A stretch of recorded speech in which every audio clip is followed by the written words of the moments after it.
Good evening and good morning, depending on wherever you are joining from. I, Purushandar Singh, on behalf of CUTS International, pleased to welcome everyone to this issue-specific webinar being implemented under Defense News Conclave Project, Stories of US-India Defense Partnership. The theme of today's webinar is India's defense offset policy, challenges and opportunities. Before we dive into the informative and fruitful discussion, just setting out some house announcements. Today's session will be 1 hour and 45 minutes long. The panel will be for 1 hour and 20 minutes, after which we will have a question and answer session to make the session even more interactive, followed by closing remarks. We encourage the members of the panel to keep their cameras on during the session. Also keep your microphones on mute unless you are speaking. This session is being recorded and will be released later on the CUTS YouTube channel. It is encouraged that the audience members post their questions indicating relevant speakers in the chat box directly to me with their names and short designation. Thank you. With this, I would like to invite Mr. Kris Osborn, President and Editor-in-Chief, Warrior Maven, and Defense Editor of the National Interest for his opening remarks. Over to you. Hello and thank you. A pleasure to be here. A pleasure to meet all of you visually. Thanks for having me. It's always an important day to talk about modernization, to be sure, and especially collaborative efforts given the current threat environment, to be sure. Certainly the third offset is an interesting thing for the Pentagon, something I've been writing about for a bit, continues to get a lot of attention. And one of the things that caught my mind was, gosh, just the other day, I looked at a RAND study that talked about it, and I think it's fair to say it began to evolve in terms of a concept, almost in a philosophical sense. Of course, everybody observed and is seeing the continued evolution of this pivot, right, from 14 to 15 years of counterinsurgency in Iraq and Afghanistan to think in terms of great power competition. It's a clear, well-known concept, of course, and it's something I remember writing about because doctrinally and conceptually, it was one of the really key things emphasized very years ago. I remember 2011, I showed up at the National Training Center in Fort Irwin, and they were already at that point thinking in terms of great power competition and looking at simulations and actual force-on-force training exercises to look at mechanized warfare on a larger scale, anticipating that indeed the landscape and the technological climate was maturing to a point where there will be a new threat calculus in coming years.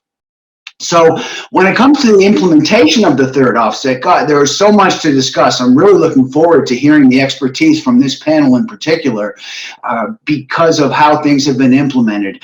I will say in a general sense, it's really quite fascinating and I would say even inspirational to look at what the Pentagon is doing now technically when it comes to multi-domain connectivity and the implementation of the third offset.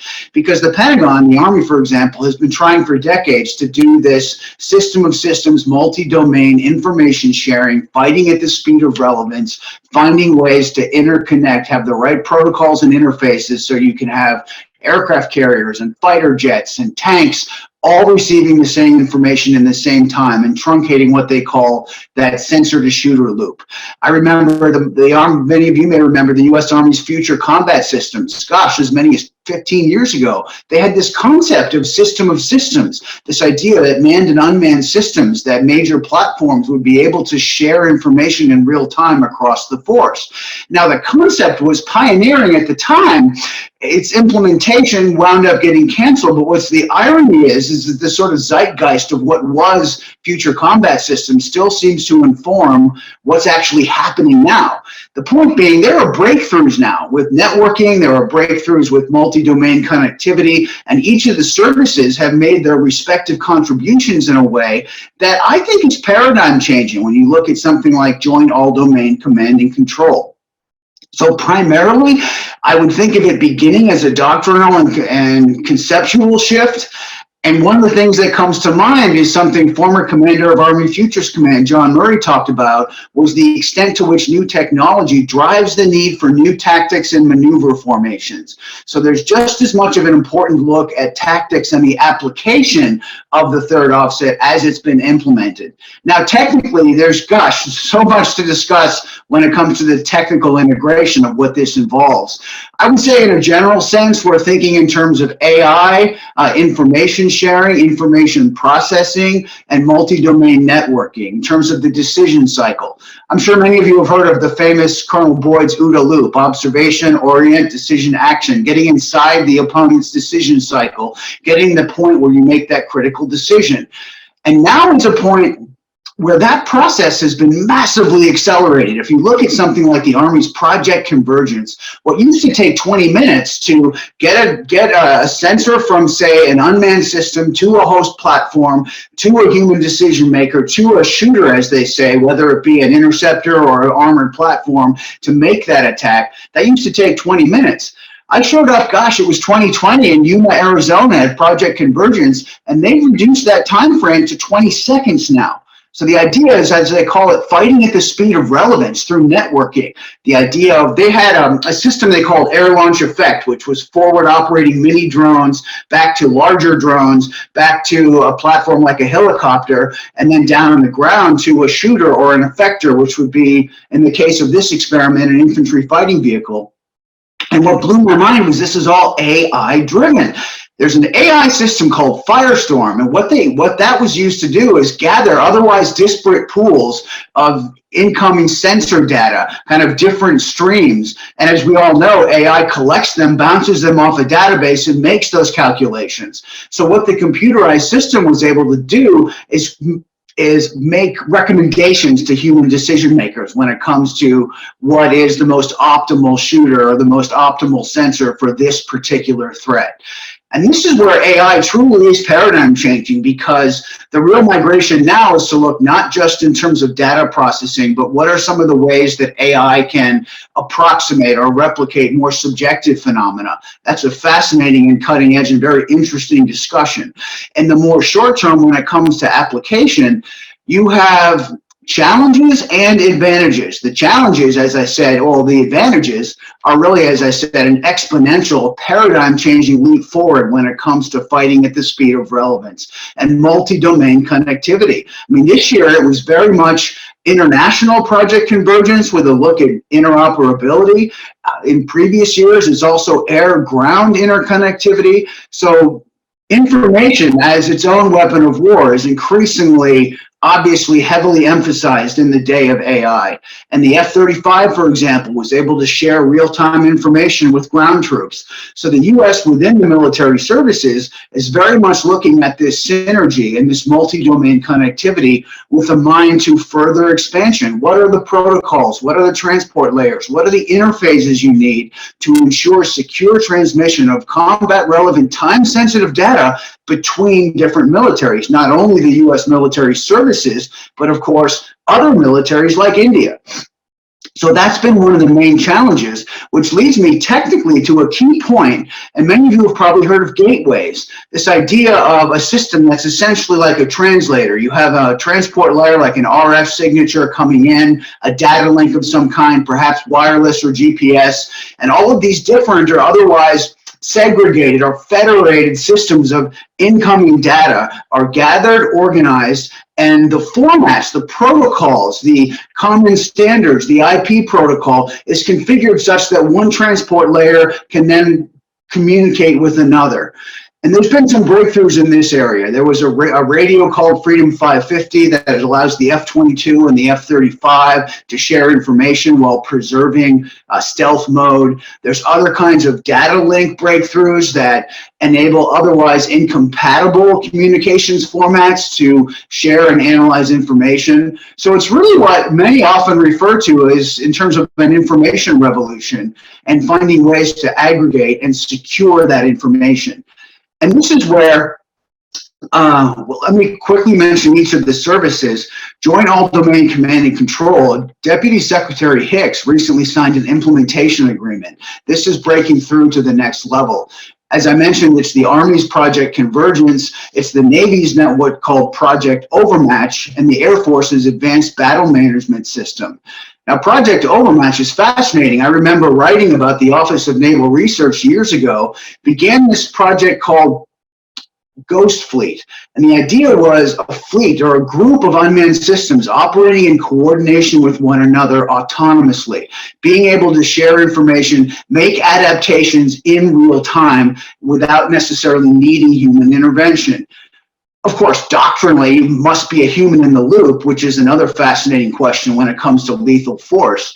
But there is this idea of interconnectivity, sharing information in real time, and this idea of algorithms getting more and more advanced so that perhaps a group of unmanned systems or unmanned surface vehicles can find a vulnerable point along an enemy coastline or where it might be best to penetrate the perimeter. So there's all kinds of applications along those lines in terms of Navy.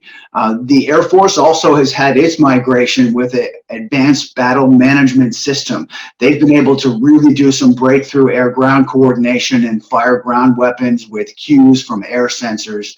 And of course, as all of you I'm sure know, the integration with this is not easy. There's technical elements, there's security elements, there's interoperability elements, but this is so critical because, as is widely discussed, the faster one understands the enemy's decision cycle, where a target might emerge, what effector might be the most suitable for that or optimal, and then how can that process be expedited to act in anticipation of and prior to an enemy. And it calls to mind something very important when you think of drone defenses. The Army, for example, is looking at using AI to not only recognize the threats quickly, but discern what kind of threat that is, and then what is the optimal effector. For example, if you're defending a forward operating base with an AI-enabled system, and perhaps an enemy drone's on the way, well, if it's foggy, you might not use a laser interceptor. If it's a civilian area, you might not want a kinetic explosion. So what you have is this host of variables that the database can then have compiled and be able to make those optimal recommendations. And that really leads me to the challenge. And this is something that could be talked about for so long. It's this question of reliability and what the Pentagon likes to refer to as zero trust. An AI system can only be as effective as its database. So what happens when an AI-enabled computer or system of sensors comes across something that's not part of its database, something that it hasn't seen before? How can it assimilate that and perform the analytics in the requisite way to make that optimal recommendation? And so there's a real effort to find ways to further implement reliability for AI so that you can essentially trust what it comes across. For example, perhaps an enemy puts a poster over a tank and the ISR, the EOIR sensors are confused and unable to make the recommendation. So there's a look now at more holistic AI in the sense of algorithms that can look at a number of variables in relation to one another. For example, what might the thermal signature be? What about the surrounding vegetation or terrain? Can those kinds of determinations be made in a reliable way should AI or a system come across something? And quickly, an example of this would be, can AI look at surrounding words in terms of context to make key distinctions? For example, could it tell the difference between ball as in football or dance as in dance ball, perhaps by looking at the surrounding words?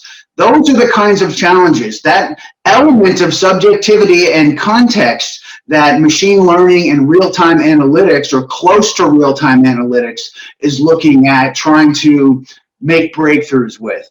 Once more of those breakthroughs are made, like I recently spoke with the commander of the Air Force Research Lab, and that's precisely what she talked about, is that AI in the aggregate is very much data-driven at this point, as it should be, and the question is, how do you get to some of those more subjective questions, human decision-making? And that reminds me of this key point. When you have the Air Force did a test with an with a manned fighter jet and an AI-enabled co-pilot.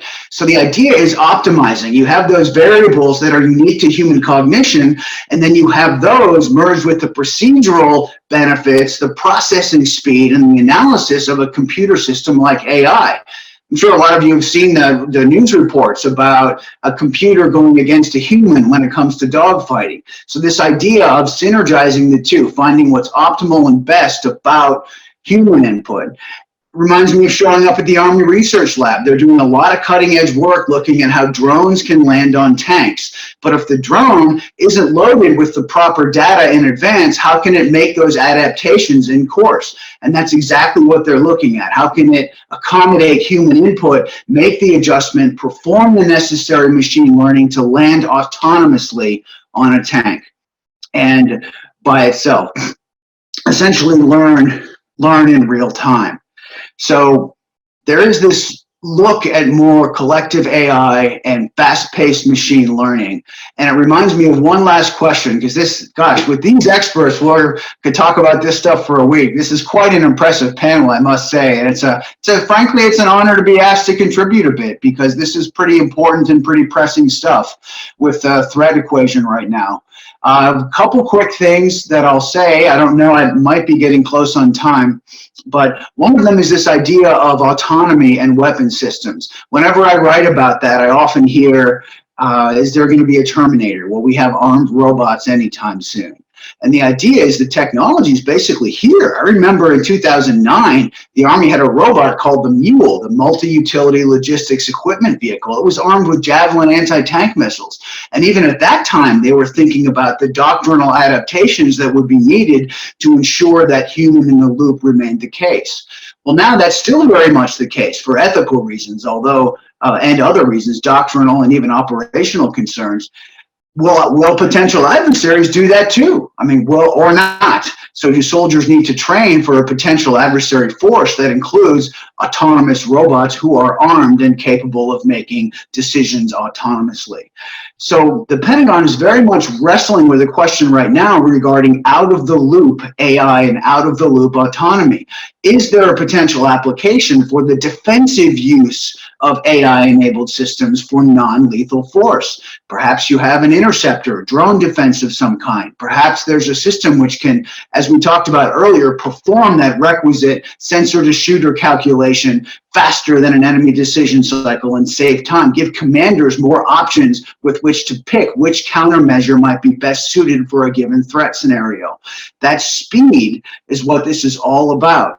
And AI can enable that speed. And the question is, do you allow for an out-of-the-loop application? And I spoke with one of the most cutting-edge, Mr. Ross Rastishi, I believe is his name. He was the former East Asian lead for cyber for the Pentagon. And one of the things he talked about was this is ambiguous and difficult, because when you have more subjective determinations, perhaps the drone does have a person. Perhaps the terrain is potentially populated. What if something misfires and potentially hits a civilian? So all these calculations when it comes to ambiguity and verification that are necessary. So I think it's safe to say the Pentagon is purely at a conceptual phase of looking at defensive use. If you think about something like hypersonics and the speed at which they would need to be found, seen, and tracked, remember General Hyten from a former deputy, I don't know if you call it deputy, vice chief of staff, I believe it was, at a missile defense conference, talked about the primary challenge being to see the threats. You can't intercept a threat until you see that threat.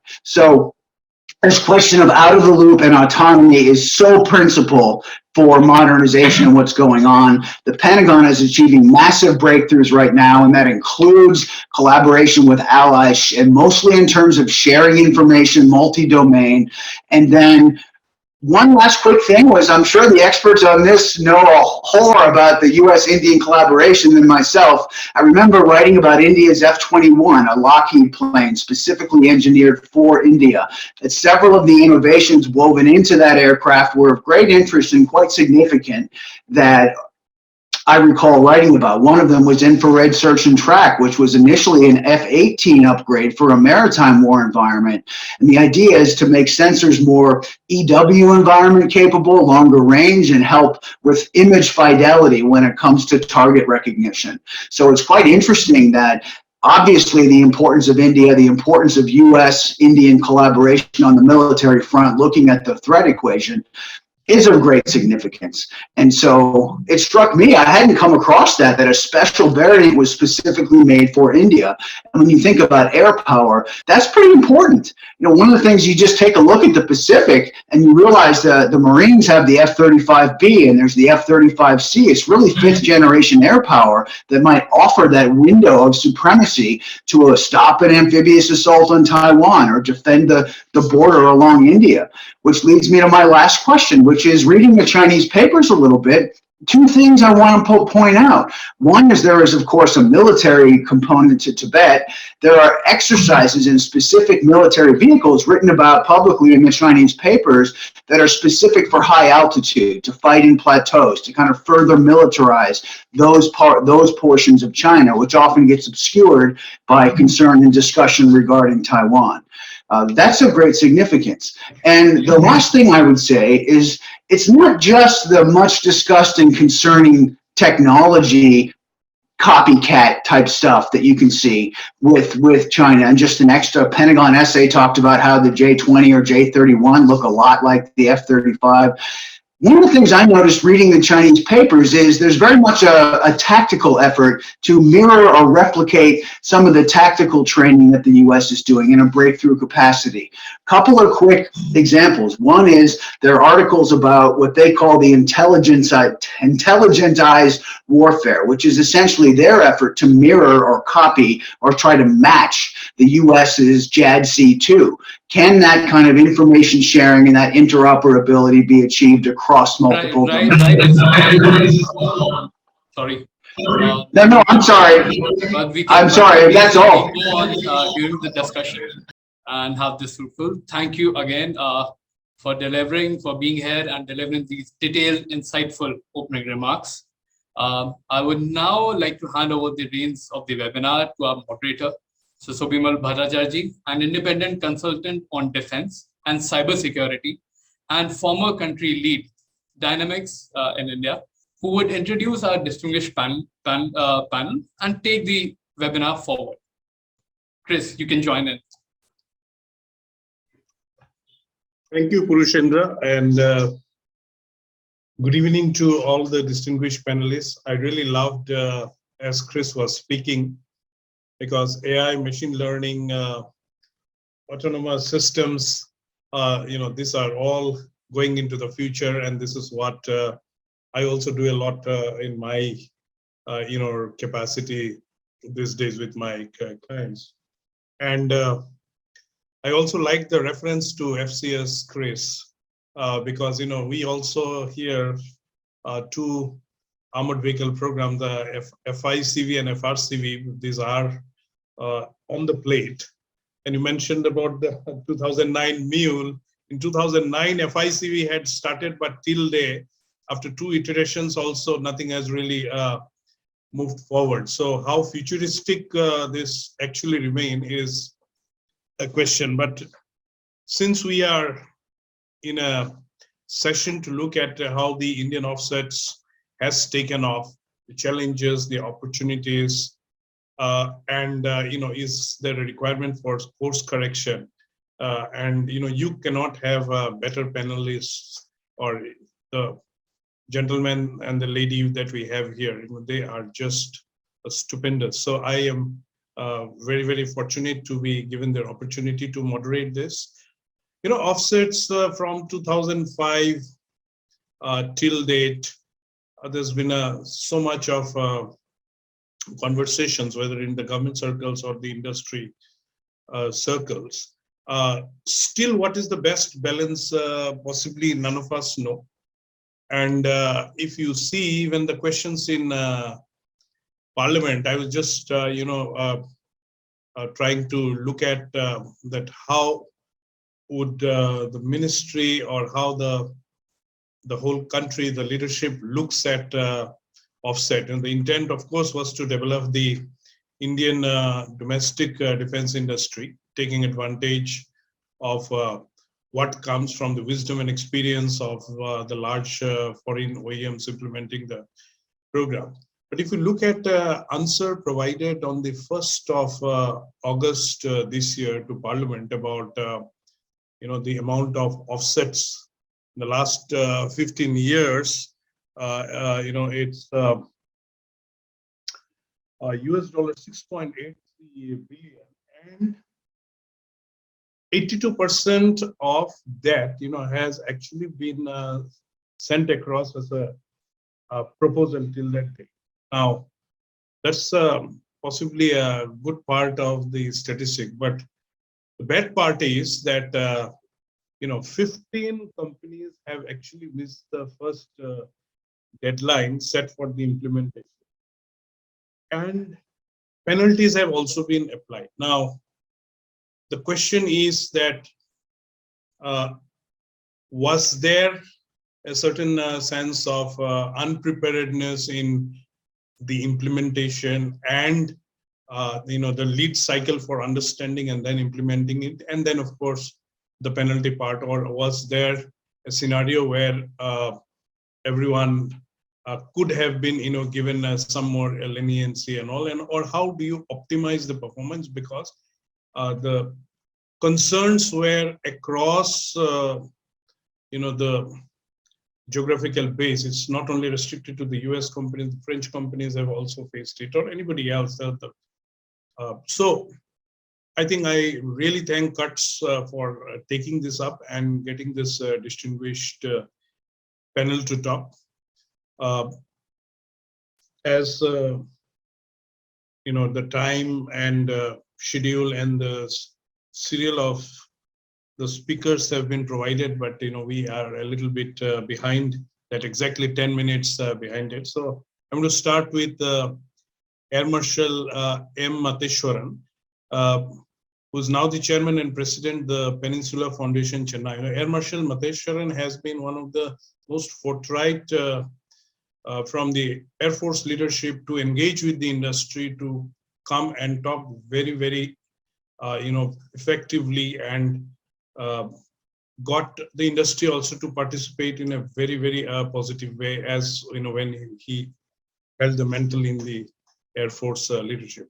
So I'm going to introduce each one of you as you speak, and so I'd hand over the floor to Air Marshal Matheswaran. Basically, the intervention from you, sir, would be that do you think there is a need to go beyond a defense offset policy and look at a much larger national offset policy? What has been the role of the Defense Offset Facilitation Agency? And is India actually, or what is India really looking at, and is it achieving in this 15 years of what it intended? And can offsets offer a path towards strengthening the domestic arms industry and economic development? We are at an age and time where we are talking of Atmanirbharta and Make in India in a very, very significant way. So all of that, sir, your wisdom we would like to gather. So over to you, Air Marshal Matheswaran. Thank you, Subimal, and thanks, Cuts, for this wonderful panel discussion that you organized. I have 6 minutes as per the direction, correct? It's quite a lot to pack in with the question that's given, but I suppose we can come back again in the second session as well. Sure. Well, I think let me start with the first question. Is there a need to go beyond the defense offset policy and formulate a national offset policy? I think it's an excellent question, and let me touch upon that. So offsets are practiced by nearly 130 odd countries today. We are one of the late entrants into the offset game. When we started in 2005, a lot of transformation in the defense acquisition process. We were also behind time in energizing private industry into the defense. For more than 50 years, we had actually banned private industry from coming into defense. That's one. So there are a lot of disadvantageous positions with which we started off, looking at the offset issue. That is one part. And offsets have different requirements for different countries. Correct? There are many countries which are smaller who are not looking at, the indigenization in a big way, and setting up, major critical technologies, capabilities within their country, because they obviously it's beyond them in terms of finances, economics, and skilled resources as well. But they play around with, counter trade and, indirect offsets, and they work on this. So most countries like Saudi Arabia, Malaysia, Indonesia, Thailand, they work on these kind of models. Country like India is always focused on, and that's what Kris highlighted in the entire process, the importance of technology. And once again, we are a late starter. We need a lot to catch up, and therefore leapfrogging is one of the important strategies. And we, apart from indigenous research and a lot of investments in indigenous processes, offset is one of the mechanisms through which we should have been able to leverage. I was in the first offset committee, and the chairman was the former chairman of one of the public sector units. And the mindset and the process of looking at offset, the India's approach to offset is to leverage significant technological capabilities through its large purchases and fill in the gaps as far as possible in its critical technology requirements. As a major country, a country that wants to become fairly independent, or not be dependent for critical technologies on outside, powers, even though we'll have very good relationships and strategic partnerships with countries, US is a great example, and France, but we want to be independent. And therefore, it is a great struggle for India. And therefore, you'll have to look at all mechanisms. So offset was one of the routes we logically, correctly selected it. We should have looked at it very carefully. And we went through a lot of discussions, but there was one hindrance that came into play. Many felt we are not ready to absorb if the offsets come in. The industry doesn't have a sufficient base. And therefore, we only look at direct offsets, limited to 30% of the procurement. 300 crores was the minimum limit that was put in that policy.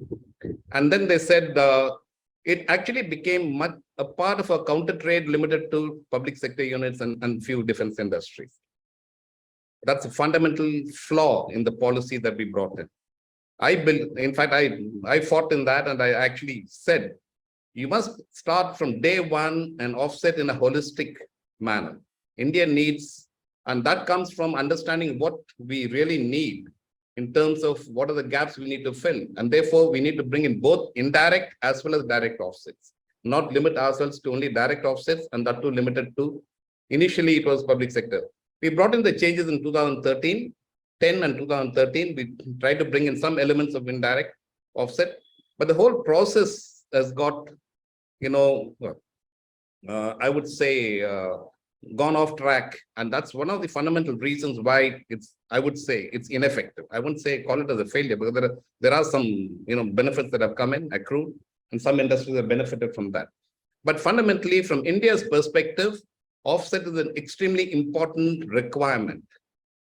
It should have been a holistic policy. It needs to be developed.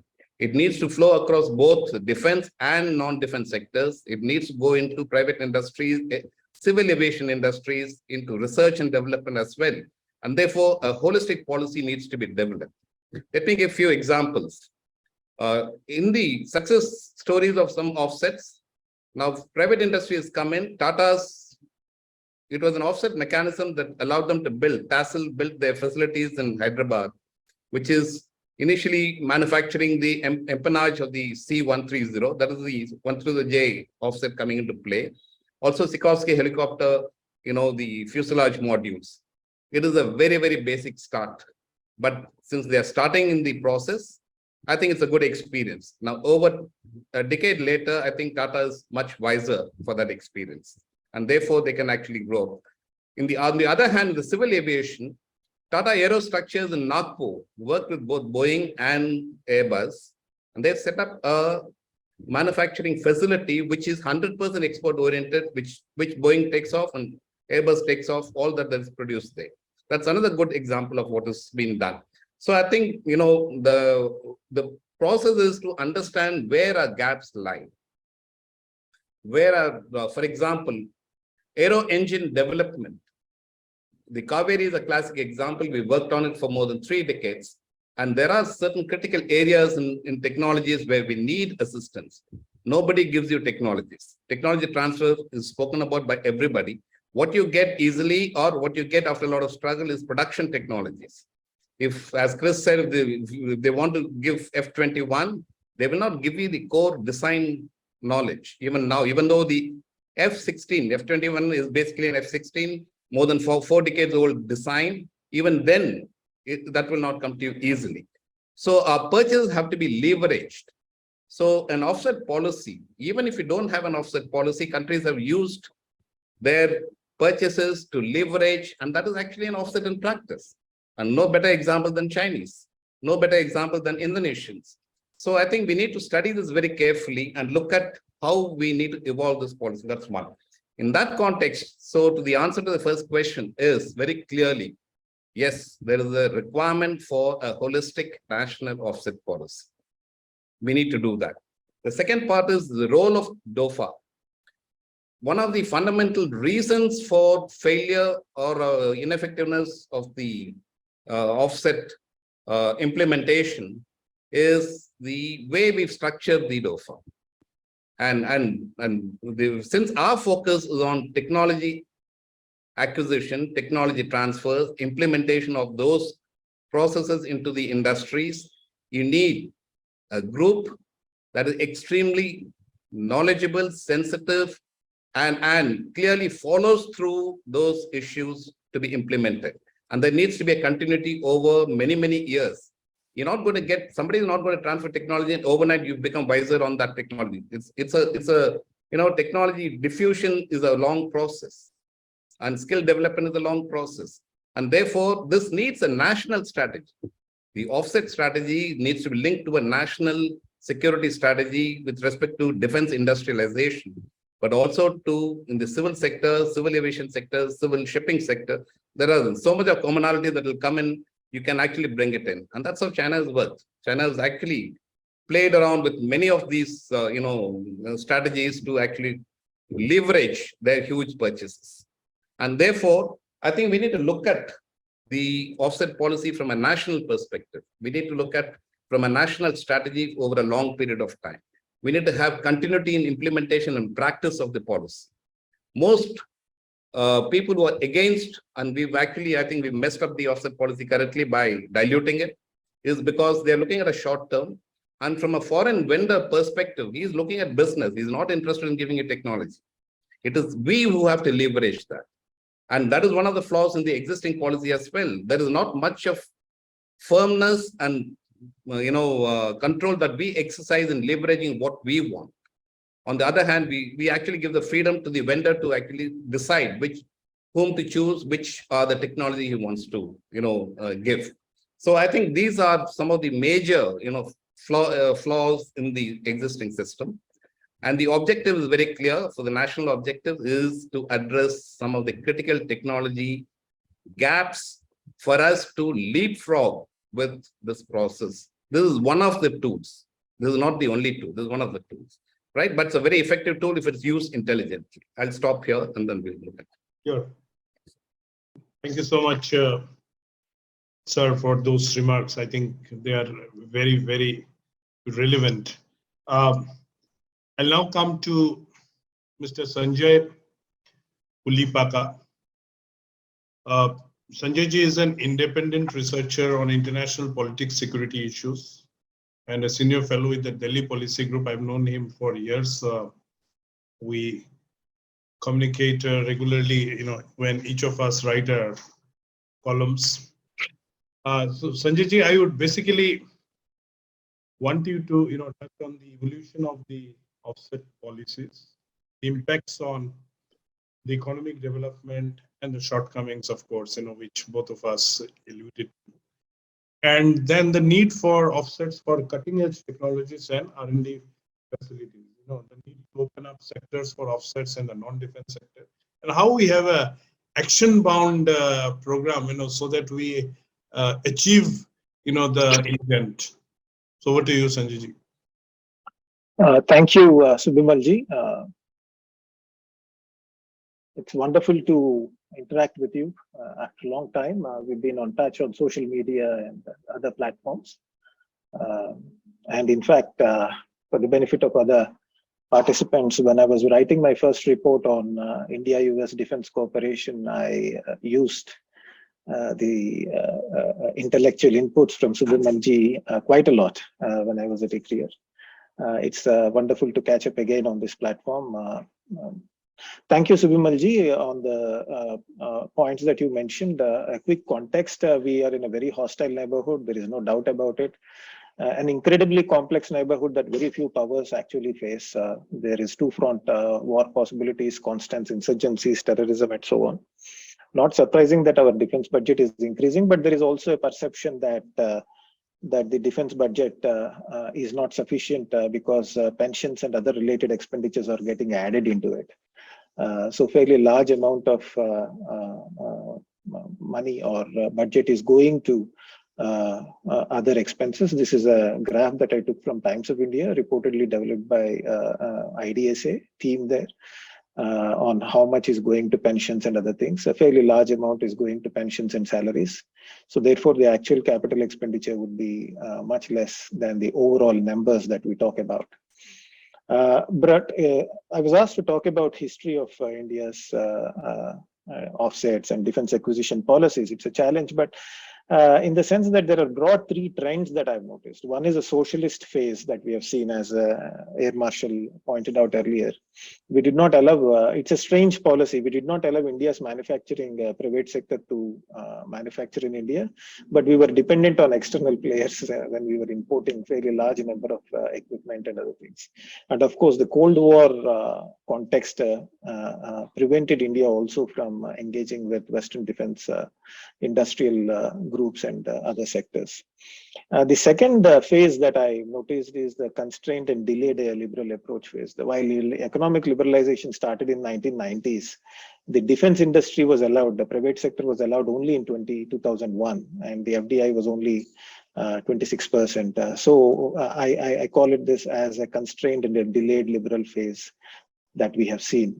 Almost while the rest of the private sector industry was growing, had a 10-decade head start. The defense industry did not have, specifically even given the fact that we were lagging behind in these areas.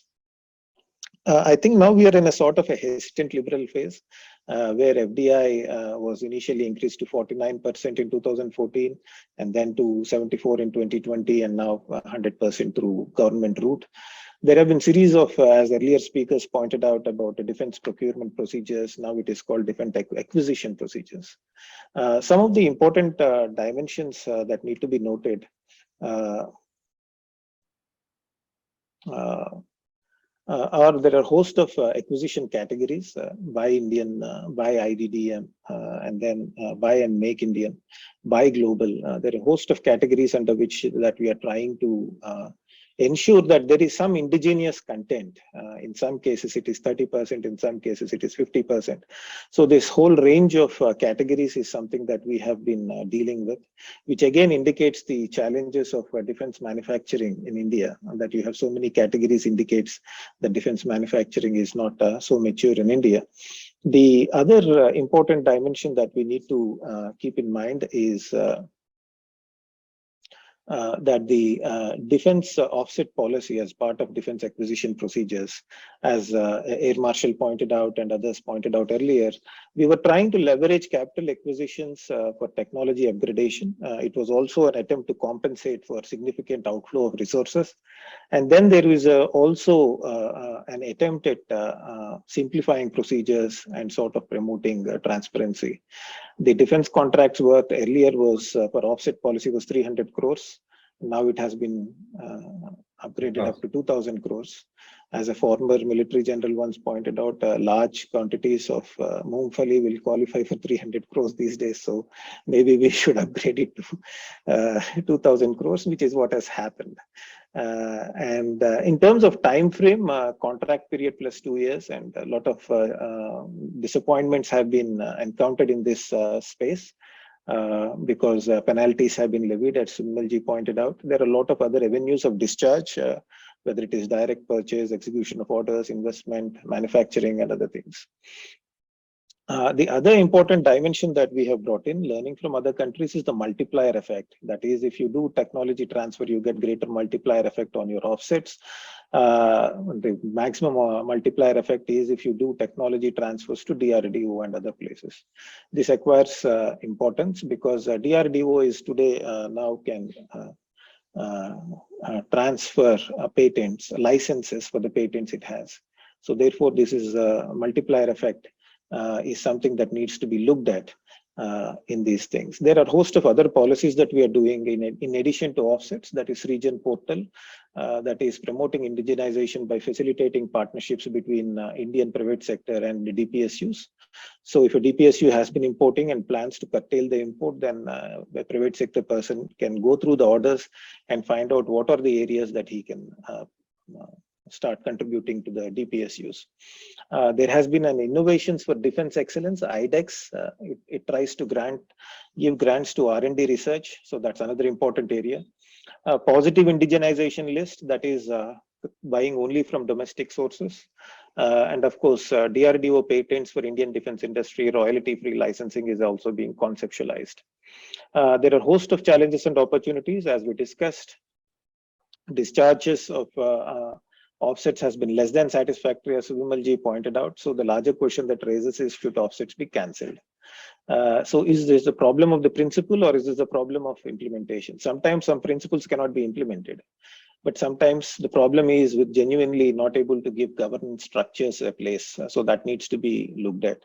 But one of the things that we need to realize is offsets is not a silver bullet. It is one of the many things that need to go along in our investment, in our attempts to promote domestic defense manufacturing. So in this context, there are serious structural issues. One, government is the only purchaser. So this results in a lot of uncertainties. Yes, there is a 15-year long-term integrated perspective planning that has been articulated, but still there are a lot of uncertainties because the government is the only buyer. For instance, there was a lot of talk of howitzers and others. I mean, this is a brief feedback that I got from one of the manufacturers. Now there is a lot of talk about light tanks, given what is happening on India-China border. Given the limited budget, how will the Indian government place it, purchase orders? Will it be on light tanks tomorrow, or will it be on howitzers and long-range artillery guns? So these are the kinds of questions that the industry is asking. So that is something that we need to keep in mind. The other important thing that we need to discuss is, as Air Marshal earlier pointed out, is the organizational issues. We have created, there is only a small team. I believe there is only one joint secretary dealing with offsets, maybe a couple more. But the point is, it's a small team, and the people who have engaged with this have shared the information that probably the team needs to be strengthened and increased as the starting point. And the second is there is need to bring in trained personnel from various ministries, because this involves commerce, trade, and so many other things. So that is something that needs to be looked at. The other thing that was raised was in my interactions is, do you have an operational research planning that has been done? How do you propose to operate offset management department, or the agency that is there, Department of Offset Agents? So how do you propose to, what is the amount of work that needs to be done? What are so the whole operational research needs to be done. If non-offsets or defense offsets are going to be counted in future, then it's all the more reason that we need to think about this independent defense offset agency.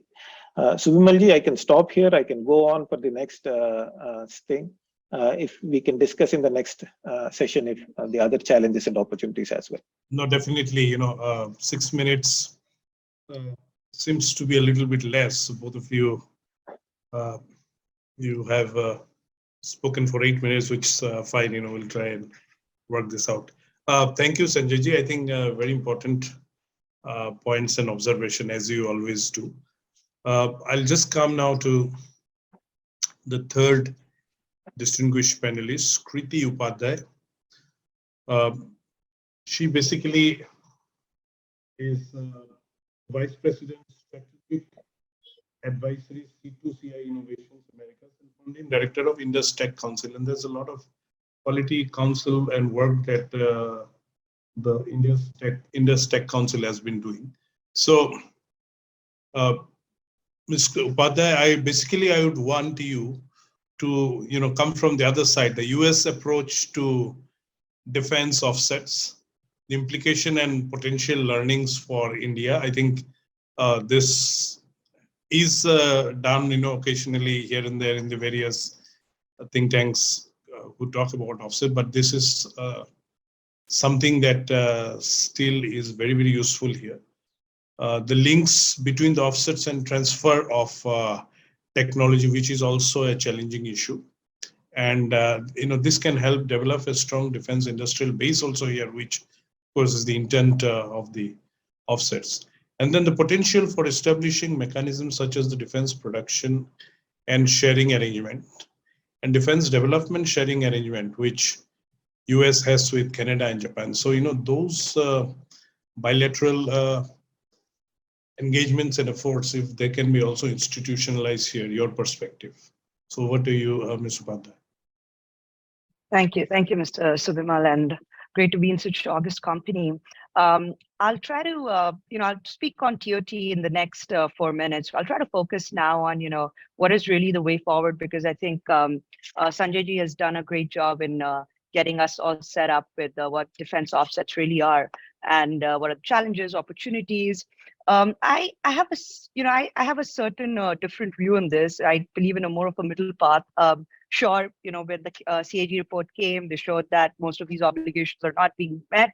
The larger issue was also, at least for the government of India, the fact that there's really increasing the upfront cost of the deal. So just because the foreign supplier has to meet this offset obligation, what they do is they put it within the contract. They just hike the price to sort of offset that rising price. So that was one of the major issues. But if you see, the dilution of the offset policy itself is it's more of an extreme step. There is a more of a middle path. So the way we've been coming at it, I see it as a carrots and sticks approach. We've been coming at it as more of a sticks approach, mandatory offsets, 30% for anything above 3,000, above 2,000 crores. I think if you make it more of an open approach, carrots, incentivize, it could perhaps work better, because we can't just write off offsets that, hey, they're increasing the cost, folks are not meeting them. We are actually maybe not reaching contracts because offset obligations are not being met. But we also cannot ignore the fact that because of these offsets, you have this boom in places like Hyderabad, Bangalore, where you have these startups, MSMEs coming in. I mean, let's not forget, as late as like a decade back, private sector was like 2 decades back, private sector was not at all a major player in any of these defense exports. Today, we have a time where, I was just reading a few months back, the ex-Joint Secretary, Mr. Jaju, put out these stats that now, in just 2021 to 2022, 54% increase in India's defense exports. And in the past 5 years, there's been an 8x increase in India's defense exports. We've reached, we've crossed 1,300 crores, which is roughly 1.7 billion for the first time ever.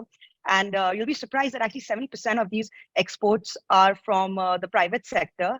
And out of those 70%, 40% are actually to the US. So there is a story there. And I do see this as a lag effect of some of the offset policy that we've had. So just doing away with offsets may not be the best strategy, but how do we go ahead then? So again, I think we should incentivize rather than saying that you have to mandatorily do it. Companies, who do pursue the offset obligation, they should get something like a tax credit, subsidized land acquisition, something along those lines. So don't mandate it, incentivize it.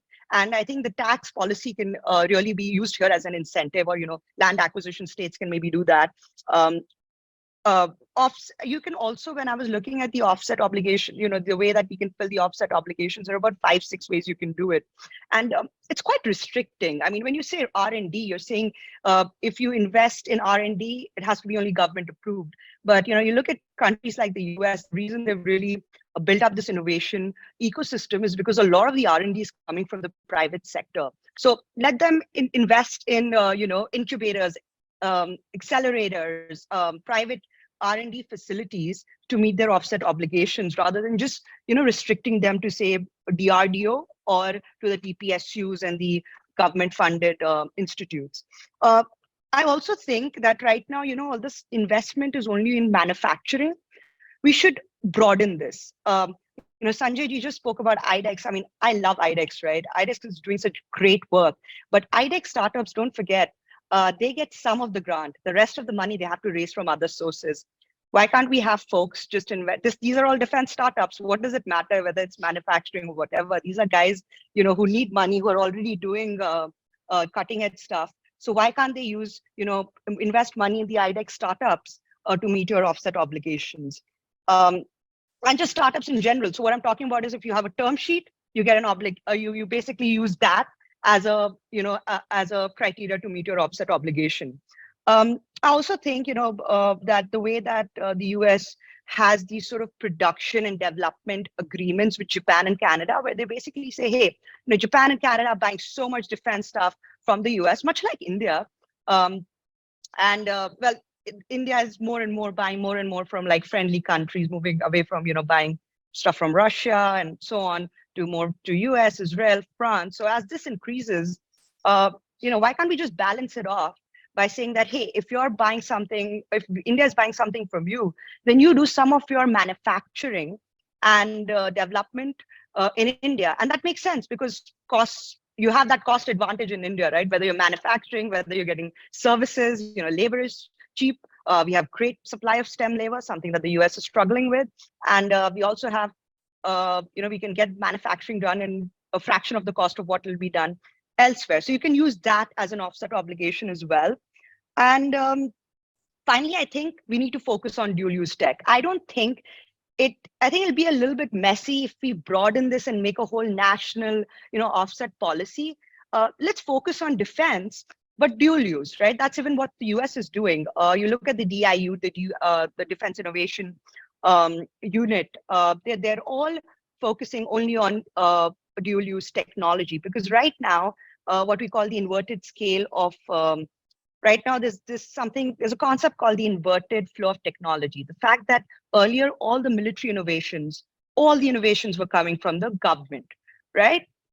Think about it, the internet, all of that, right? All the great stuff. Today, everything comes from the commercial folks and your procurement timelines are so long, it's 1-2 years, and tech is changing this way, right? So you need you need to get a fast procurement timeline, and that's why the innovation is happening in the commercial sector. So dual use tech is really where the innovation is going to come from. So let's go ahead and just use dual use tech. That's also the focus of IDEX, by the way. So I think these are, and finally, I think they can also be, we can also include an offset obligation where, say, if an Indian company, so say if we are buying from a US company and that US company gets an Indian company to do some part of their services, which is not even related, it doesn't have to be in a critical sector, so it can be non-defense, but it's still services. It's still, as you know, US-India defense services is pretty much the bulwark of our trade relationship right now. So let's leverage that. Let's build on something that's already doing well and use it even for any sort of service obligations. And this will really help, give that leg up to the software and development and testing and engineering STEM capabilities that we have here. So what I've tried to do is really, I'll stop there. What I've really tried to do is put in some of our own thoughts that we think could help the industry here and could also offer a sort of a middle path towards offset. So with that, I'll conclude, and maybe in the next 4 minutes, I can talk more about TOT. Sure. Thank you, Ms. Upadhyaya. I think the reference to the dual use is really very, very pertinent. We'll come on that. Now I'll come to Lieutenant General Dr. Anil Kapoor, who's the Chairman, National Advisory Committee, Asset Management Society of India. Ajahn Kapoor, you have one of the best flares around the various global offset policies, like some of the offset experience of countries like Canada, Saudi Arabia, Brazil, like Japan, Israel. I want you to touch on that one. Two, the relationship between the defense exports and the offset policy. Can the offset policy aid in achieving the export targets for 2025 and beyond? Ms. Upadhyaya had also just referenced about the growing importance around defense exports. And as a policy, government has been pushing now. I still remember many years back, when I was heading General Dynamics here, I wanted to buy some ordnance, but there was absolutely no interest from here to sell that. But today it's a change scenario. So, General Kapoor, I want you to touch on both these aspects. So over to you, sir. Good evening to all the distinguished fellow panelists, and thank you, Mr. Bhattacharjee, for this opportunity. I'd like to start by saying that, firstly, that defense offsets actually came up from the need of developing a capability. The crux was capability development. And therefore, when we look at a capability development, it often takes time to develop capabilities. However, it has been looked at as a very, very fast-track way of doing things.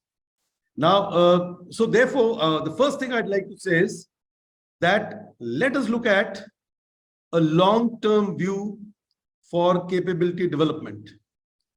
And I shall dwell upon this in the second part of the question that Mr. Bhattacharjee gave me. But let me walk you through the illustrious countries of the 130 who actually have an offset policy and are following it very, very deliberately.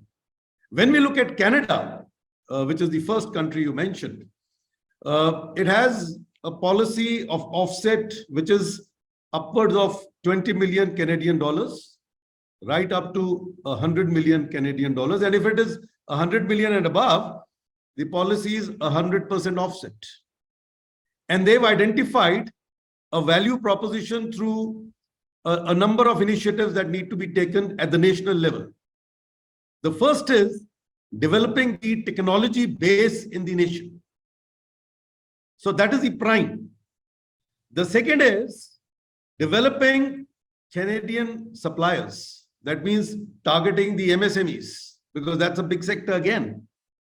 The third is defense industry, where they also invite subject matter experts to come and work in the industry and facilitate skill development. So that's a great idea. And we also need it for sure. The fourth big ticket is training. There's a huge amount of training that is required when you look at defense equipment. And therefore, that becomes a very formal way of technology transition management. And the last and the most important is exports. So they look at this as a dividend in terms of economics, national economics. And I think that's a great value proposition when we look at Canada. Now, looking at Saudi Arabia, we are all aware that they are synonymous with export of petroleum products, oils. However, from the time the kingdom is opened up, they've used offset in a very, very intelligent manner. Firstly, they've grown their agrarian economy, which was actually on a very low key. And the second is, being one of the largest importers of defense equipment and technologies, the second focus has been industrialization of the Kingdom of Saudi Arabia. And while we say industrialization, they've looked at both ends, the high-tech end and the low-tech end. Because some of these low-tech technologies also are required in creating the velocity that you need for economy. And therefore, what they've done is they've diversified the whole thing into a number of sectors. A pharmaceutical sector, which has come up in a big way. Agrarian economy, I mentioned. Defense industry, so that they reduce their imports and convert it into an export manufacture. Food processing is another big area which they have got into. So these are some of the big tickets which they have got into, again, with a focus on their national economy and growth of the nation, the whole of nation approach. When we look at Israel, Israel is a great example of startup nations. And Kriti just mentioned about IDEX and other challenges, which is a huge, huge opportunity. I think what they developed over the 50 years is, again, a sector which is startups, because that is where a huge amount of technology confettis, if I may use the word, happen, but they have a huge amount of dual use. And when we look at it in the long run, it enhances the technical thresholds of the nation. So there is no doubt most of the countries today eat technology out of the hands of Israelis. And when we say eat, they are also focused on agrarian economy, and a lot of precision agriculture has happened through defense offsets. So therefore, these are some very nice examples, and I don't want to quote figures because I don't want to be very, should I say, I don't want to correlate. I'd rather be causative to bring home the lessons that we need to learn from these nations.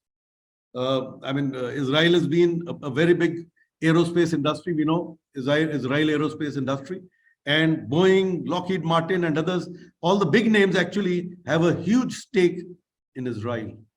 And we've been talking of transfer of technology.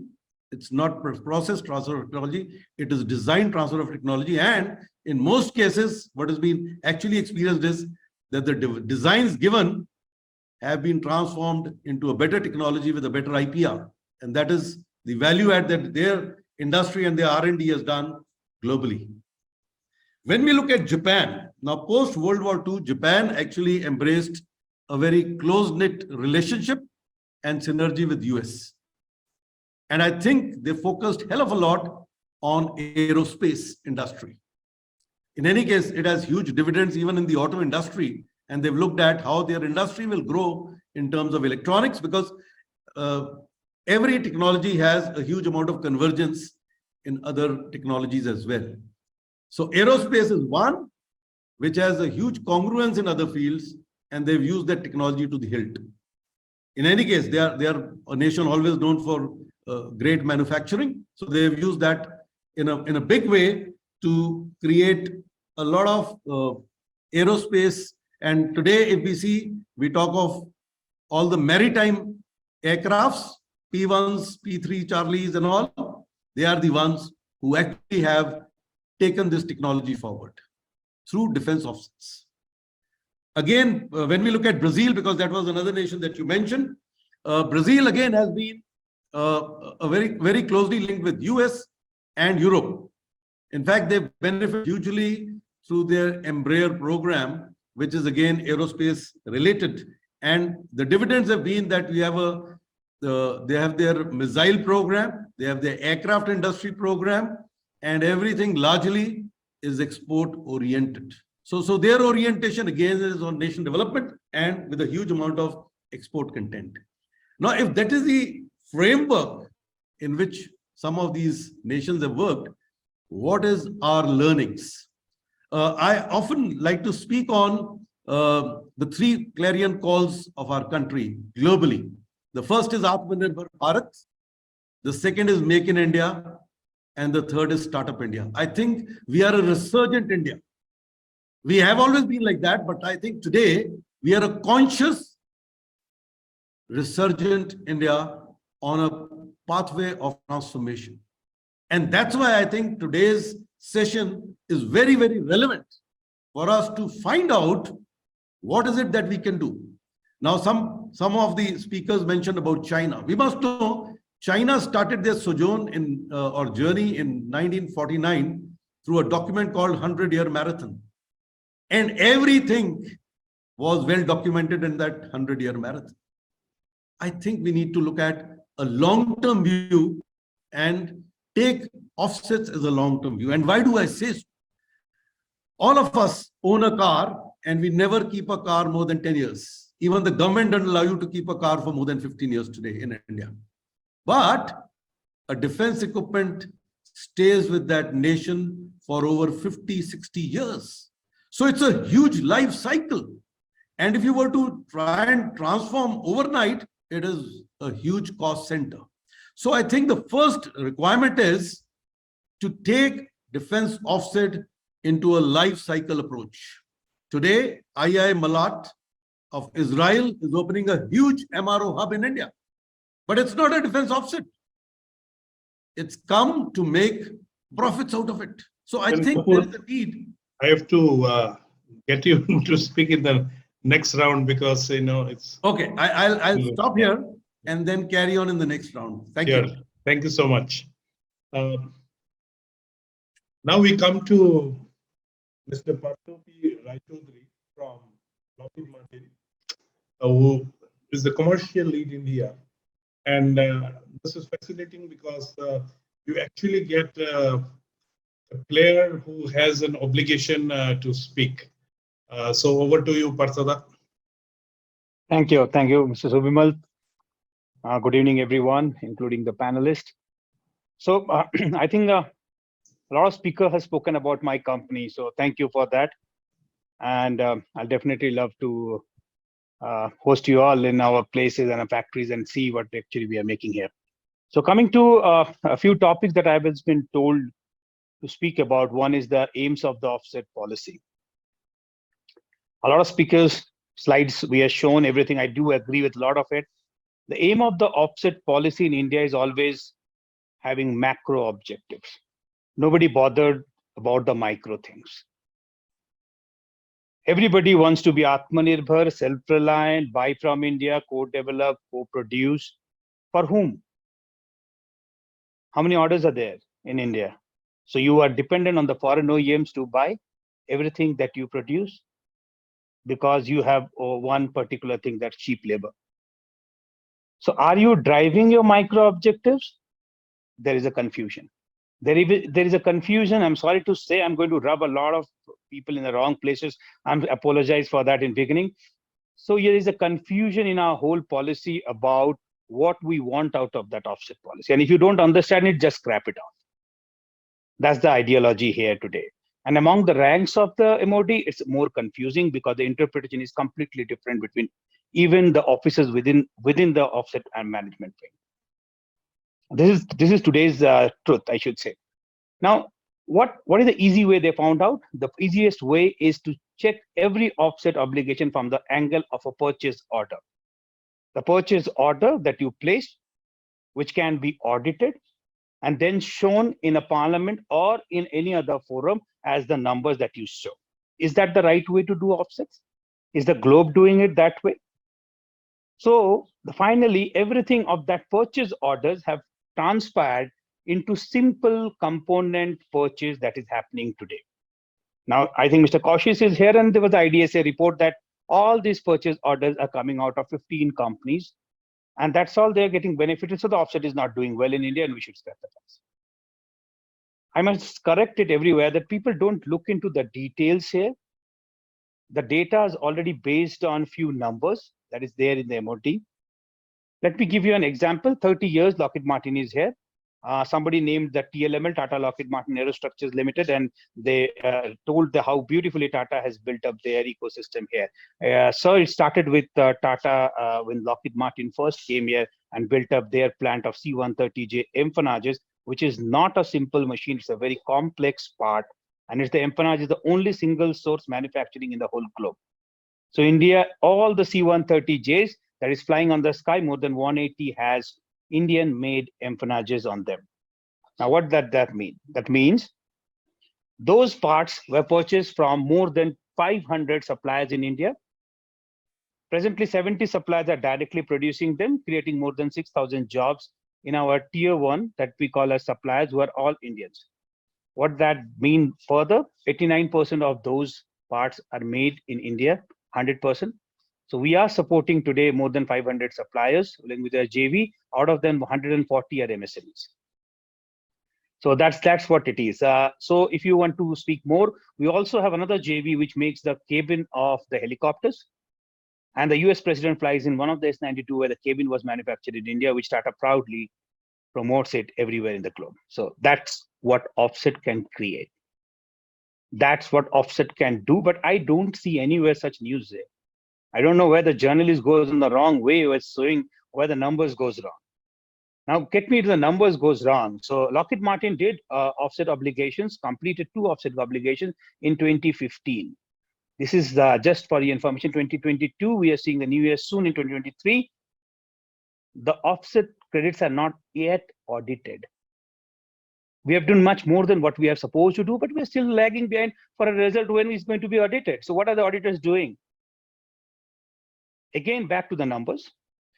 Let's not, I think I must not say that. So offset is doing its job. It's the angle where we are seeing it and which way we want to interpret the same thing.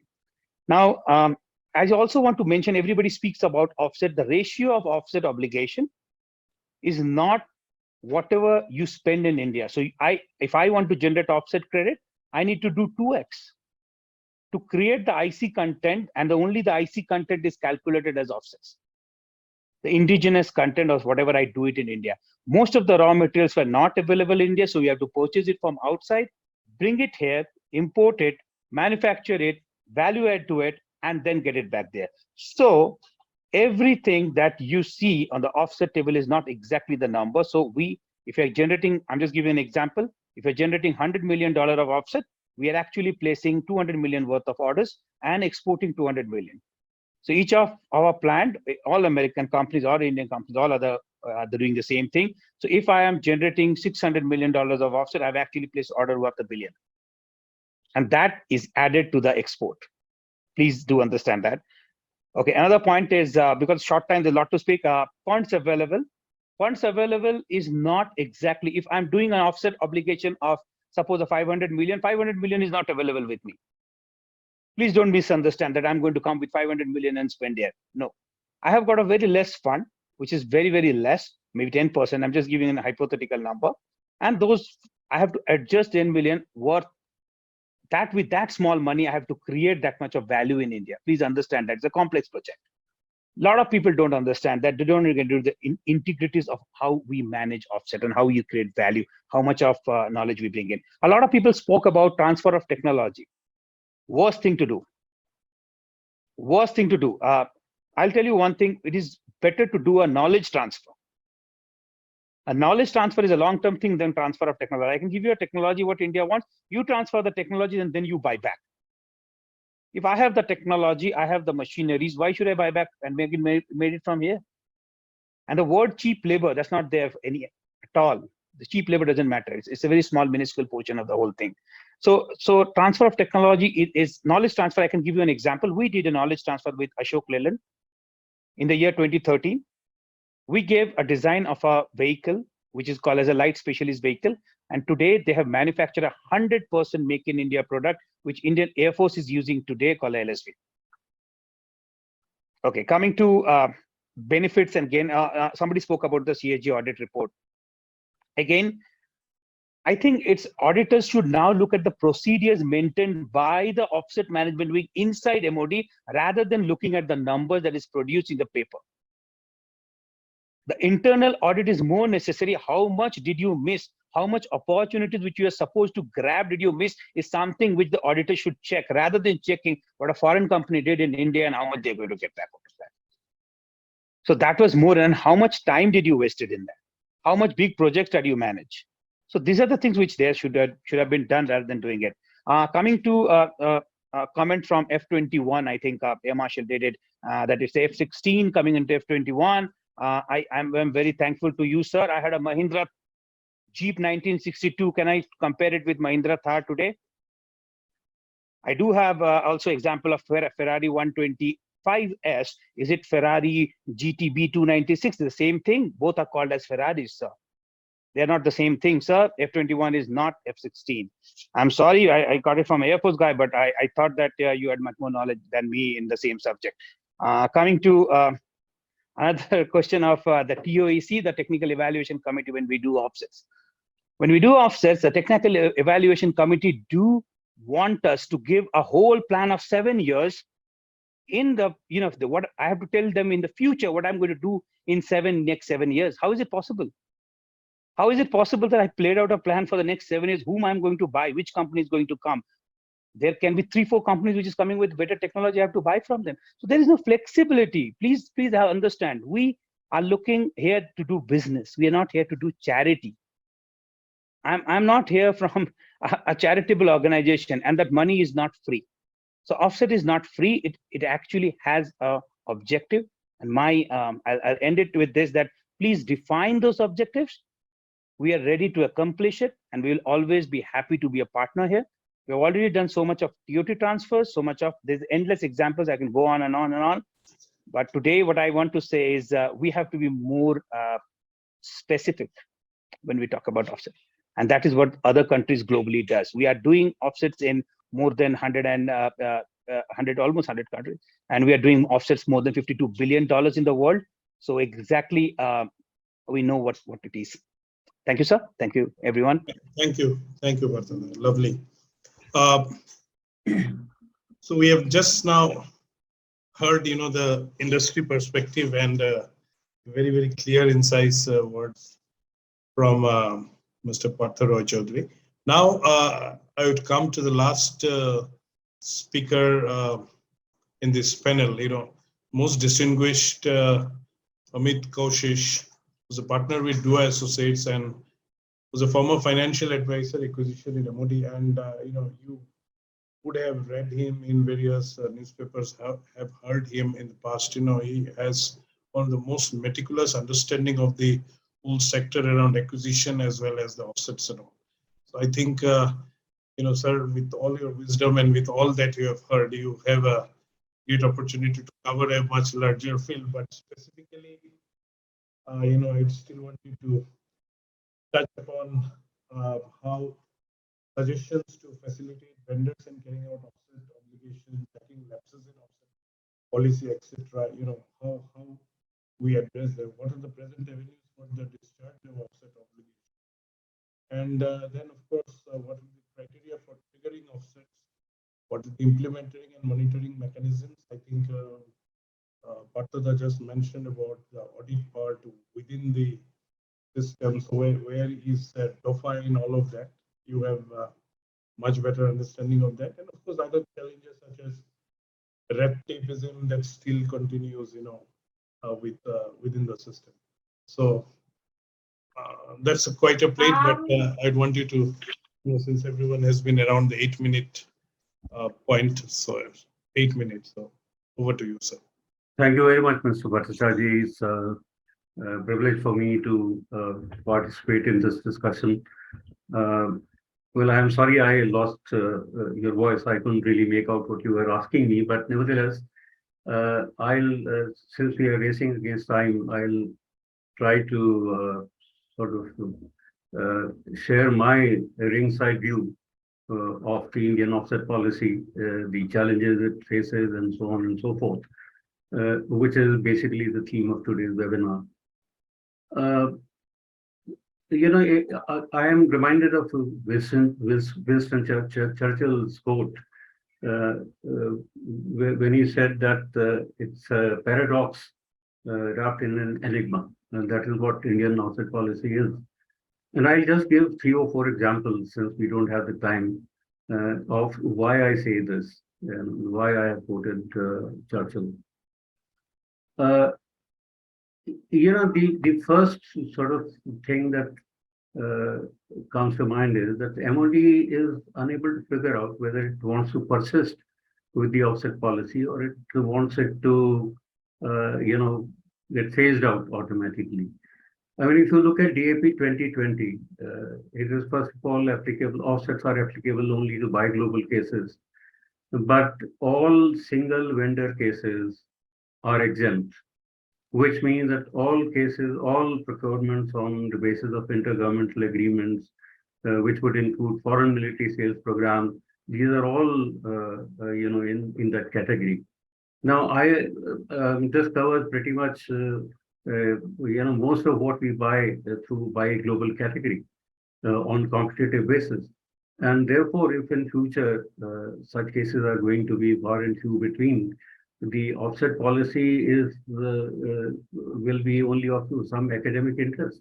To my knowledge, I say this with a lot of trepidation. Maybe there's something I'm missing here, but my sense is that if the focus is going to be on Indian vendors on categories which make Indian vendors the prime vendors, like buy IDDM and buy and make India, and strategic partnership model, etc. Then we are looking at contracts which will not entail offset obligation, and therefore to talk about the challenges of the offset policy is something which, to my mind, is a bit inexplicable. Secondly, I think right from the beginning, I mean, there's been a lot of talk about transfer of technology and so on. Let me first of all, mention that for the first about 7 years, the DPP did not even specify what the objective of the offset policy was. It was sometime in July or August 2012, and later on that was incorporated in the DPP 2013, that the objectives of the offset policy were defined. And even now in the AP 2020, the objectives which are mentioned in the document do not specifically talk about transfer of technology as an objective, explicit objective of the offset policy. It only talks about the fostering development of internationally competitive enterprises and augmenting capacity for research, design, and development. It doesn't talk about transfer of technology, and so my point is that the ministry officials bemoaning the fact that there has been no transfer of technology, etc., is something which is misplaced. Incidentally, Mr. Partha Chowdhury talked about that IDSA report. I was not really associated with that report, and so I can't really comment on that.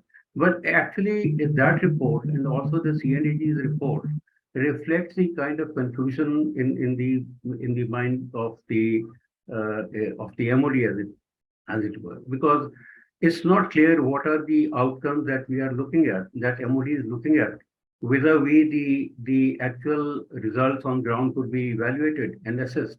So this challenge of what exactly is expected by the MOD continues to dwarf the Indian offset policy, and this is further reflected in the fact that on the one hand, the claim of the MOD is that it's a very, very liberal policy.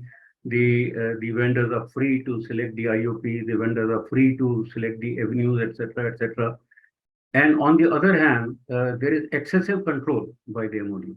So at every stage, you have to go back to the MOD for approvals, which is which means that there is a contradiction between the stated objective of the policy and the way it is being implemented, and this has resulted in large scale what should I say, interim defaults. These are not, the newspaper reports, media reports talked about defaults. These were not final defaults to my knowledge. These were interim defaults with reference to the annual targets, which happened, and therefore it cannot be said that the program failed. But because of this confusion in MOD, whether they should be controlling everything, micromanaging the entire contract, with reference to annual targets, or let it be and look at only the outcomes. This has really been the bane of offset policy in the country. Can you also look at the approach that has been adopted by the MOD, which is of focusing on the penalties.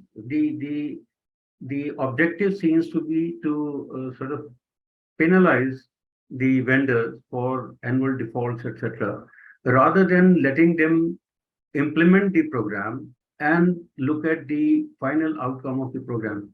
This whole and the CNAG also commented on this, which is very strange, because they ought to have known better. MOD ought to have actually explained it to them better, that it doesn't matter whether the bulk of the program is being implemented in the initial year or toward the end of the offset performance period of performance, but they all tend to think that the bulk of the offset obligations should be discharged in the initial years of the POP rather than toward the end of the POP. Now, these expectations are not conducive to efficient, implementation of the offset policy. Lastly, I think one of the main issues which every program, whether it is acquisition program or offset program, it runs into difficulties. And I think the challenge before any bureaucratic setup is to face those challenges and find solutions. Unfortunately, DOMW, which incidentally is now, this is the replacement of DOFA, Defense Offset Management Wing. As has been rightly pointed out by other co-panelists, I think there is a certain lack of maybe expertise, maybe authority, maybe the mandate to ensure that the offset program or the offset contract is implemented with the ultimate objective of achieving the outcomes, rather than focusing on interim defaults, etc. But the challenge before the MOD is, what kind of training do you impart to the people who are supposed to manage this? Now, there are a lot of suggestions that we should rope in people from other ministries because they know about, commercial dealings and so on and so forth. But when I look at, if I place myself in the shoes of people who have to manage the offset contract, there is a contract in place. You have to actually oversee or monitor the execution of the contract with reference to the clauses of the contract, right? So whether you have experience in managing commercial transactions or not, whether you are a legal expert or not, you are bound by the clauses of the offset contract.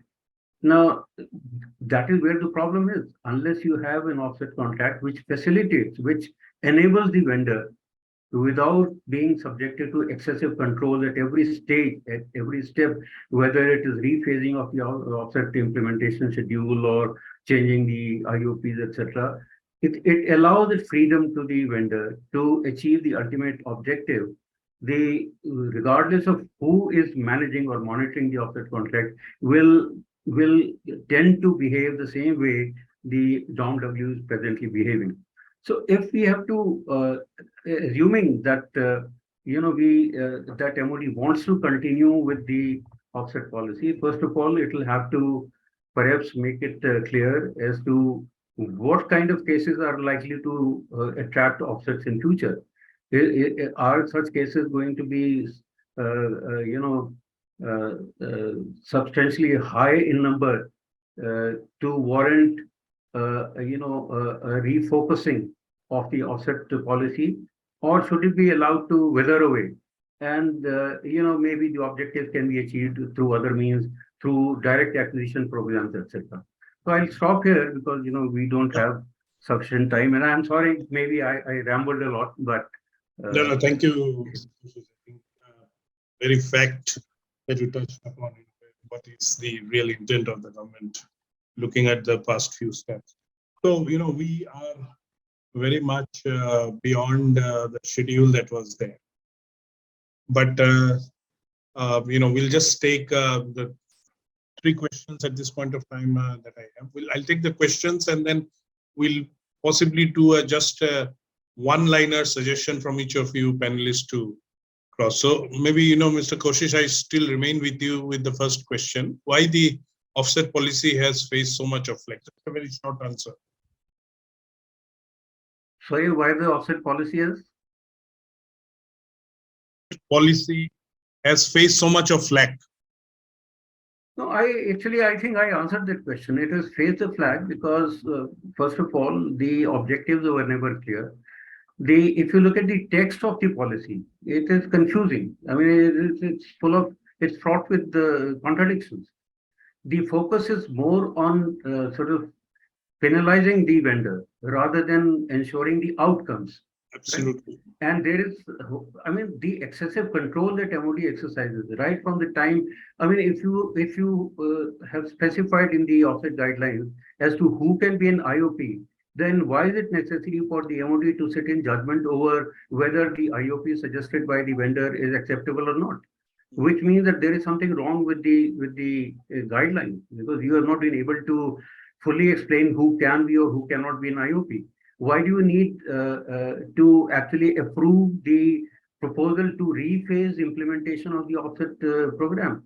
Now, all these questions, the excessive control and the inefficiency, I'm not sort of trying to run down anybody, but the fact remains that once a proposal is received in the MOD in writing, it has to be subjected to scrutiny. It goes from desk to desk. It takes time, and everybody has a different opinion because the policy itself is very confusing. Now, these are some of the reasons why the offset policy, and also, Mr. Roy Chowdhury talked about the IDSA report. The expectation. I mean, I don't see anything wrong with the fact that and I think he pointed it out, that about 87% of the offset business was concentrated in 15 companies. How does it matter? Because down the line, they spawned maybe 1,000 or 2,000 MSMEs. So it doesn't really matter. In any case, this was not the objective of the offset policy, that there should be, say, 100 IOPs or 200 IOPs. So the basic problem was with the way the policy was formulated. And I say this with due respect to everybody, because I was also there in the ministry that time. Right, the haste in which it was done was... Thank you, sir. I'll just take another question. Sanjay ji, do you want to just touch upon where do you see the future of offsets in this age of Atmanirbharta? Yeah, one of the things that people have raised questions in the program, even in the agenda, is should we go into non-defense offset areas, non-defense areas for offsets?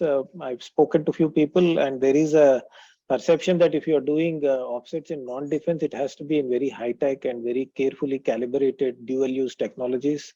For instance, drones and other areas where we are manufacturing certain things, but we need certain knowledge transfers, as earlier speaker pointed out, on various other small components such as sensors and those things. So that's one area that, so if you are going to do it, you need to have a clearly defined plans for platforms at a micro level, as was pointed out, in terms of defining how to operationalize offsets in these dual-use technologies. Related to this, as one of the partners pointed out, is that much of the dual-use technologies will be defined by civilian regulation. For instance, for drones, there is no civilian, how to use drones in civilian areas and others.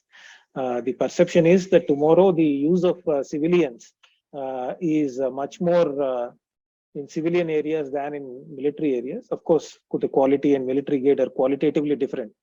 But point is, you need to have civilian regulations, rules and regulations and procedures in place for dual-use technologies also to function. Thank you.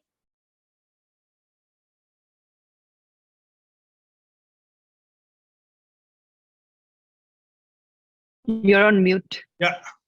The third and the final question that's come from Mr. Krishnakant. With the setting up of defense industrial corridors in Gujarat and Tamil Nadu, is this way a better check on offsets? Can this be done? May I ask General Kapoor to respond? Right. In fact, the defense industrial base and the industrial corridor is a great opportunity of transforming the nation. In fact, I alluded to the Atmanirbhar Bharat, Make in India and Startup India. The basic fact is that when you start doing some kind of a manufacturing of defense equipment, there's a limit to which your own army or air force or navy can absorb. Right. As an example, you make light tanks. What after, if the requirement is 400, what happens after 400 tanks? Please tell me. So therefore, exports is perhaps the best answer. And when I say, in fact, that was part of the question that you had given me in the previous one, and I felt that there is definitely a need when we look at a time window. The time window we are looking at is not 2 years. It's too short a time window. We have to extend it to a life cycle support. It has to be a handhold, if I may say. It's like a marriage. If I may use the word, defense offset is a marriage for a purpose, and the purpose is capability development over a period of time. Today, technology has a very short cycle. I mean, gone are the days when Moore's law and others were followed. They are not being followed any longer. And with these startups, there's definitely a huge inspiration and motivation that has come into this field. So I think we need to lever technology. We need to lever dual technologies, and we need to lever life cycle sustainment as the new way forward for defense offsets. Sure. I take the hand-holding part as, your last comment. It's very relevant comment. Partha, do you want to add something? Just one liner, just to end. I'm almost going out of time. So if you want to talk about defense corridor, one is in UP, one is in Tamil Nadu. No, overall, on the whole policy as such, or what is the roadmap? Just one line. So I think, do we have orders to even put up that plan? So I'm very straightforward in that. How much time does the MOD take every time to even give one single order? And if you think that I will bring up a new manufacturing unit here, again the question comes up, for whom? Right. Thank you. Ms. Upadhyaya, do you want to just give one point? What should be the direction? Sure. Yeah, I think that definitely give more flexibility, focus on, as all folks have said, focus more on implementation. I think that even the surrounding ecosystem has to be bolstered, right? You'd have to go over our licensing policies. I mean, as Partha said, nobody's here to do charity, within the TOT clause, when you say, you have to give full on TOT and not even cost a licensing fee. I mean, come on, who's going to do it? Banking provisions need to work on. And I think just the way that we're doing in India for across the bat, trying to decriminalize a lot of offenses. I think, again, not having the stick approach and really going for the carrots approach and incentivizing folks to pursue offsets is really the way forward in my mind. Thanks. Thank you. Air Marshal Matheswaran, I know you have a lot to put here, but you had used the word ineffective, right at the beginning. So how do we make it effectively? How do we make it effective? So one of the possible ways we can look at is, and I was looking at the UK, some changes have come in, and incidentally, the Europeans have practiced offset for ever since the post Second World War. The F-16 program is a very excellent example that I can give of Belgium, Netherlands, Denmark, and Norway. We don't have time to discuss that, but the UK idea is that they are handling with offset evaluation. In our system, the evaluation comes after you've declared who's L1 and who's the winner, which actually is problematic, one. Whereas they are looking at combining the offset, and now you look at a person who brings value, and then choose the winner. One. Second is, in any proposal, offset is not mandatory. So somebody may give an offset proposal, somebody may not want to give, and you combine all that and take an evaluation. So it's an interesting thought, but I think more thought has to go into it. But I'll also, Subimal, I want to address one point that Partha mentioned. The F-21, the basic platform is still the F-16. I've flown the Block 52, I've flown the Block 60, and the 21 is hardly any different from the Block 60. That's one. As a person, we are in an age of upgrades, and platforms may be old. You may bring in sensors, electronics, avionics, and bring in new weapons and beef up. A third generation platform can become a 4.5 generation platform. But a fifth generation platform needs a different design as well. So that we need to remember. As a person who's commanded the flight test center as an experimental test pilot, and a person who's spent a lot of time in acquisitions and laying down the rules, I know what I'm talking about. Thank you. Thank you. Thank you, sir.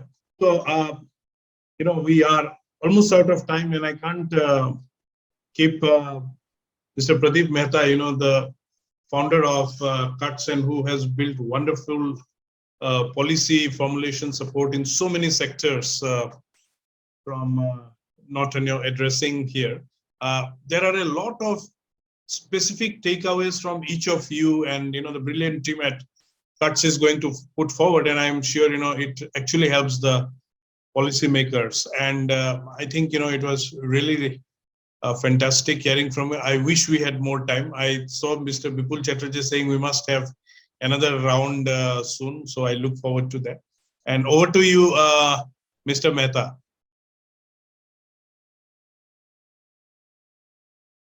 Thank you very much, Subimal. I heard just the last round of the single sentences that you spoke about. Somebody spoke more than one sentence. But anyway, I could get the drift of the understanding of the discussions. And of course, it's very fascinating. And undoubtedly, what I could also agree with Bipul is, and you, that we need to have another second round with the kind of recommendation that we come out from this particular event, in order to settle them and to see how we can take it forward as a solid, concrete policy recommendation. First of all, let me record my appreciation to the esteemed speakers and panelists for their valuable contribution to our webinar on the India's defense offset policy, challenges and opportunities. Hearing and learning from panelists have educated all of us here on the evolution of India's offset policy, the avenues it offers for our growing industries, and what is to be done with India's defense offset policy. We received diverse comments and opinions from a range of experts, sparking off a conversation on this important topic. This webinar has helped us to have a better understanding of the opportunities and challenges in this very important sector of the defense ecosystem.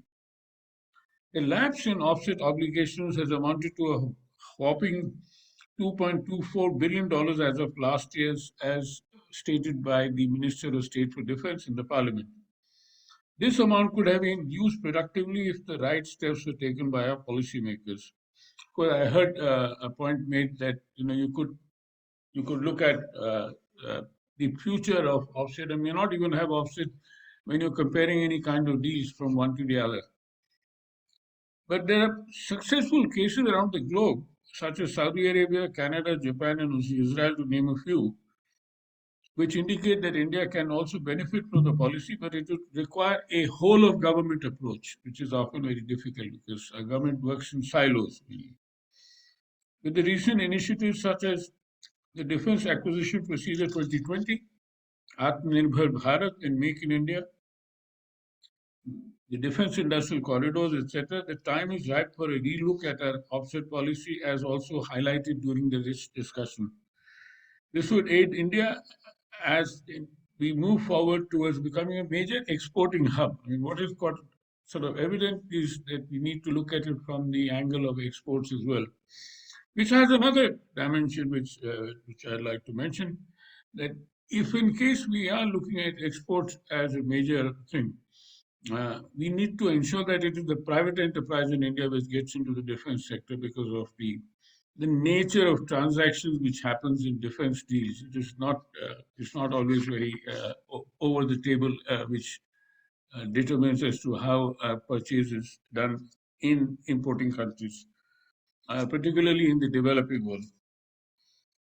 But the ecosystem is expected to catalyze indigenous production of defense and aerospace related items and reduce India's imports while promoting the export of those items to other countries. With the new outlook, government may intend to develop a defense manufacturing ecosystem having conducive conditions, including supply chains for giving push to production, gaining from transfer of technology, testing and certification, to create economies of scale and facilitate development of internationally competitive defense enterprises in the country. As mentioned during the panel discussion, there needs to be a rethink given to the objectives to facilitate innovation-based transformation. This would require designing and addressing the loopholes in the offset policies of the past. Following today's deliberations, it is evident that the offset policy needs to aim at a new national offset policy, which would target overall economic development and industrial benefit. A renewed national offset policy will not only benefit in achieving the target of India's growth to a $5 trillion economy, but generate much required employment generation, which is one of the most crucial things that we are facing today, innovation and getting the latest technology to India. This would be advantages as we face a two-front border threat in this ever-changing geostrategic world. In this vein, there are three objectives of a renewed offset policy: economic development, technology transfer, and industrial benefit. As also mentioned by the panelists, I would like to flag the need to have spin-off benefits from defense industrial base to other sectors. The spin-off effects can be a direct flow from the offset policy like that followed by Canada, or an indirect spillover to another sector. Diversifying to other sectors would ease up the procurement process, widen the scope of offset to more civilian sectors, and have many positive trickle-down effects. Overall, it should focus not only on one sector, but have an overall effect for the entire economic growth. Lastly, looking at the successful single window management of offsets like Saudi Arabia, Israel, and Spain, we must relentlessly, I have not studied the UK model, which was being suggested, and resolutely propose that the Defense Offset Facilitation Agency, which currently functions under the Ministry of Defense, to be moved out of the Ministry of Defense. We propose it to be moved to the Ministry of Commerce and Industry or the Department of Economic Affairs. This is to keep an arm's length so that they're able to act independently. And there are several examples like this which I can quote. This would be in the larger interest of the Indian economy and help manage the whopping offset lapses and check other imbalances and hurdles. With the culmination of this rich debate, we hope to move from conversation to action, can relay and amplify the agenda to our policymakers. Finally, my deepest appreciation for the panelists and the attendees, and of course, Subimal as moderator for their valuable contributions and a fruitful discussion. And as I said, we'll come out with the recommendations matrix, and we hope that we'll be able to get your comments on it in order to take it forward as a policy recommendation to the government. Thank you very much. Thank you very much, Pradeep ji. So is it over to you, Puru? Puru? Yeah. Thank you, everyone, for this fruitful, and as we said, the time was less, but we'll have another discussion, round 2. So look forward to that, and thank you again, everyone, for making up, being here. Have a good day.